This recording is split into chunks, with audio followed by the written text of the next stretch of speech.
In this video, I will solve your doubts about how to fly any plane in War Thunder and whether or not it is possible to do this. War Thunder has been out for more than a decade now, and fans have been asking Gaijin to add the option to fly any plane inside of the game and just test drive them. Even if we couldn't take them to online matches, it would still be nice to test drive them. You are probably aware that if you right-click a plane that you don't have, as long as it's researchable and you have the ability to buy it, you can select Test Flight, and this will take you to a practice match where you can test flight the plane or the vehicle that you selected.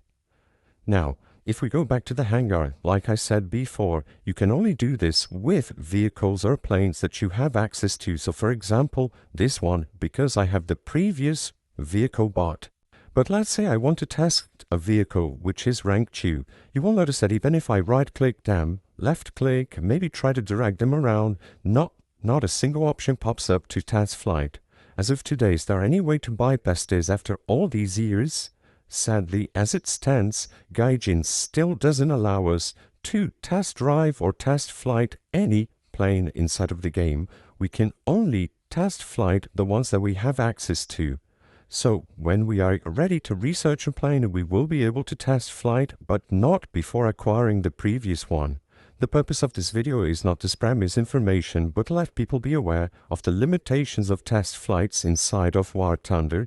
If this video cleared up any questions that you had about flying any plane in War Thunder, please be sure to leave a like and subscribe for more quick and easy tips.